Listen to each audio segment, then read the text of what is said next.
Halo, Assalamualaikum warahmatullahi wabarakatuh. Eh, Anak-anakku kelas 10 Ilmu Sosial Madrasah Alia Karya Bakti, selamat bertemu lagi dengan Bapak. Pertama, Bapak mohon maaf karena minggu ini belum bisa bertemu, belum bisa datang ke sekolah sehingga Bapak membuat video pembelajaran ini. Harapannya kalian bisa menonton video pembelajaran ini sampai selesai pas pada waktunya ya. Eh, Insya Allah Bapak minggu depan akan ke sekolah seperti itu. Nah, untuk materi ini kita akan lanjutkan gitu ya. Kita masih di materi tentang sistem pembayaran. Kalau kemarin kan kita sudah berbicara tentang bank sentral, peran bank sentral. Nah, sekarang kita masuk ke submateri berikutnya, yaitu tentang ini nih, tentang alat pembayaran. Seperti itu. Ya, pasti kalian kan telah akrab dengan kata-kata membayar. Kalian membayar itu ketika kalian sudah melakukan pembelian.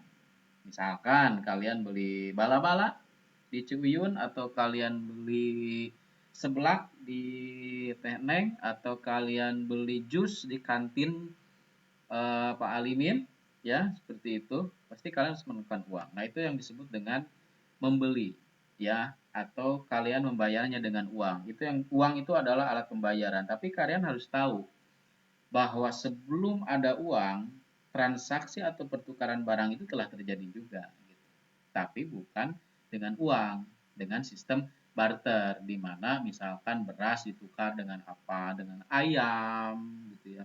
Bisa atau kentang ditukar dengan apa namanya beras itu terjadi itu namanya sistem barter seperti itu. Nah, tapi apa namanya semakin kesini masyarakat kita semakin memahami bahwa ternyata dengan menggunakan alat pembayaran seperti itu gitu ya itu sangat ribet gitu. Karena kita sulit mengukur gitu. Bagaimana kita bisa mengukur bahwa 3 kilo kentang itu setara dengan 1 ekor ayam jago. Itu kan sangat sulit gitu. Masyarakat kita semakin pintar.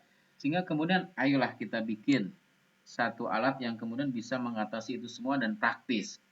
Nah, lahirlah sebenarnya apa yang dinamakan dengan uang seperti itu atau kemudian disebut dengan yaitu tadi alat pembayaran seperti itu. Nah, semakin kesini alat pembayaran itu dibagi dua. Ada yang disebut dengan alat pembayaran tunai. Alat pembayaran tunai itu uang, gitu. Uang yang kemudian kita nyata itu lihat uang. Oh, ini berapa? Ini 5.000, ini uangnya. Nah, itu adalah uang itu adalah alat pembayaran tunai. Tapi semakin ke sini ada gitu ya yang juga kemudian alat pembayaran non tunai. Seperti apa? Nanti kita akan bahas. Nah, tapi mari kita lihat dulu alat pembayaran tunai gitu ya. Nah, alat pembayaran tunai itu yang sering kita gunakan adalah uang sebenarnya. Ya, tapi kita tahu sendiri bahwa uang itu sebenarnya berlaku setelah sistem barter. Dan kalau menurut sejarah ini ada tulisannya ternyata uang itu pertama kali dipakai oleh orang Cina kurang lebih 2700 sebelum Masehi ketika dinasti Huang atau di sini disebut dengan Kaisar Kuning seperti itu. Namun juga sebenarnya ada juga sejarah-sejarah purba yang mencatat bahwa orang Assyria, Punisia dan Mesir juga telah menggunakan uang sebagai alat tukar gitu sebenarnya. Jadi setelah barter itu uang dipakai untuk apa namanya alat tukar gitu ya. Ya barter itu sulit dilakukan, sulit menemukan barang yang setara, tidak adanya standar sehingga kemudian berpikir gitu. Bagaimana kalau kita membuat sebuah alat pembayaran? Lahirlah yang disebut dengan uang sebenarnya. Nah, uang itu dia bisa dijadikan sebagai alat pembayaran diterima oleh masyarakat karena mempunyai beberapa hal atau beberapa karakteristik. Pertama, dia dapat diterima gitu ya oleh siapapun dan kapanpun. Kedua, setiap waktu dapat ditukar dengan barang apa saja. Uang itu ya bisa ditukar, bisa membeli mobil, bisa membeli cimol, bisa membeli sepatu, bisa membeli macam-macam dengan uang sebenarnya. Lalu juga kemudian uang itu ya harus sulit didapatkan. Maksudnya sulit didapatkan itu bukan kita sudah bekerja keras lalu kita tidak dapat uang, bukan. Harus sulit apa namanya Jadi dia harus menjadi barang yang langka karena kebayang kalau kemudian uang itu sangat mudah dicari dan orang-orang semua mudah mencarinya dan orang-orang punya uang, apa yang terjadi gitu. Ya akan terjadi kekacauan menurut saya, kayak gitu sebenarnya. Sehingga kemudian di sini syarat disebut sebagai uang itu dia harus sulit didapatkan, seperti itu. Nah, juga kemudian syarat yang lainnya gitu ya, satu, dia harus tidak mudah rusak. Kebayangkan kalau uang dibuatnya dari daun. Kalau musim kemarau, warna kuning, kebakar. Gitu ya sebenarnya. Diterima oleh umum, mudah disimpan dan mudah dibawa, gitu ya. Harganya tinggi walau dalam jumlah yang kecil. Sifatnya sama dan dapat saling mengganti, mudah dibagi tanpa mengurangi nilai. Tapi bukan disobek. Mudah dibagi itu misalnya 100, 100 itu bisa kita bagi 2, 50, 50 atau 1000 itu bisa kita bagi 2, 500, 500. Ya, harus mudah dibagi itu jangan uang bernilai koma-koma. Kebayang nggak ada uang senilai 1000,32 rupiah. Wah, itu sulit dibaginya. Jadi jumlah uang itu harus mudah dibagi. Ya, harganya tetap dalam jangka waktu panjang seperti itu. Nah, apa namanya, kalau pengertiannya secara uang banyak lah ya, tapi dalam di buku ini gitu, dalam modul ini dijelaskan ini menurut Rudiger, Don Bush, Stanley Fischer dan Richard Stark dalam bukunya Makroekonomik 1998, bahwa uang adalah instrumen pembayaran atau media yang digunakan dalam pertukaran. Media untuk melakukan pertukaran. Itu adalah definisi uang. Kalian harus catat baik-baik ya. Seperti itu. Nah, selanjutnya syarat.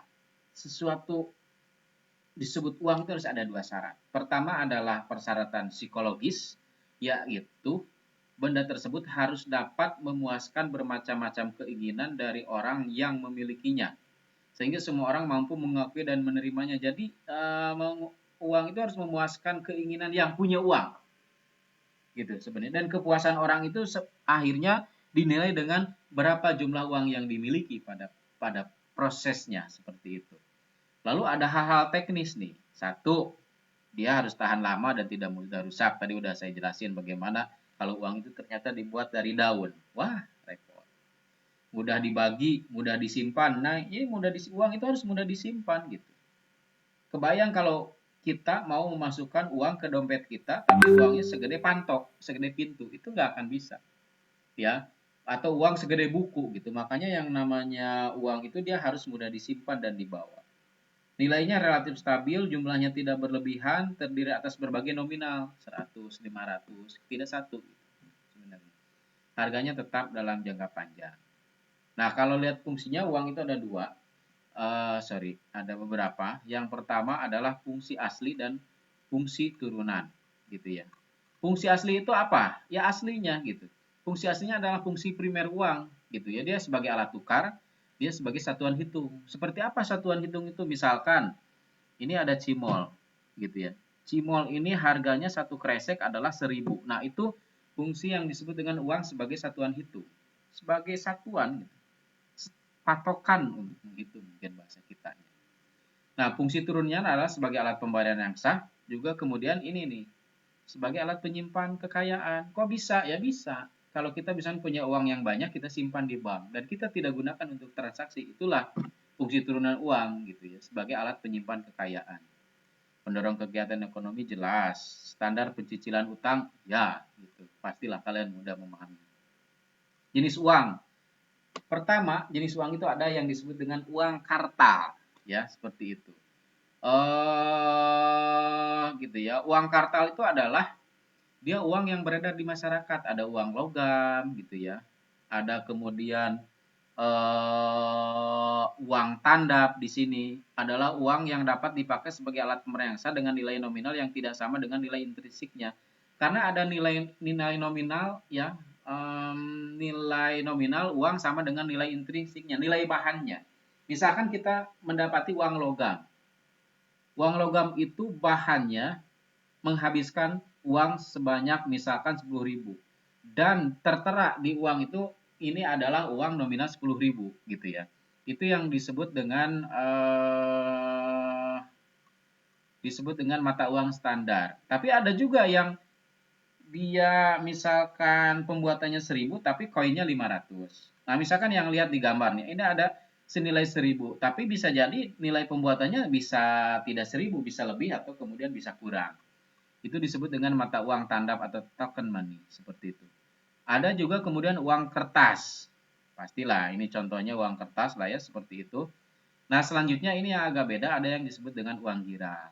Uang giral itu apa? Merupakan saldo rekening koran yang ada di bank dan sewaktu-waktu dapat digunakan. Jadi, uang giral ini walaupun dia uang, tapi dia tidak beredar di masyarakat. Kenapa? Karena dia disimpan di bank. Yang itu tadi fungsi uang sebagai alat penyimpan kekayaan. Nah, ketika uang dijadikan sebagai alat penyimpan kekayaan, itulah disebut dengan uang giral.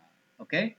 Itu dulu untuk pertemuan kali ini tentang uang. Bapak review dikit, kita dari tadi membahas tentang definisi uang, tentang sejarah alat pembayaran, tentang juga kemudian jenis-jenis dan fungsi-fungsi uang. Ya, tolong simak video ini baik-baik. Kalau kalian merasa kurang memahami satu kali, silahkan tonton berkali-kali. Oke, semoga semuanya selalu sehat. Ingat, setelah mendengarkan video ini, tugas kalian adalah membuat resume dari video ini. Dan resume itu kalian kumpulkan, bisa melalui WhatsApp atau bisa melalui kertas lembar dan disimpan di loker saya. Dan resume itu segera dibuat setelah kalian menonton video ini di kelas atau di rumah. Terima kasih. Assalamualaikum warahmatullahi wabarakatuh. Semoga kalian selalu sehat.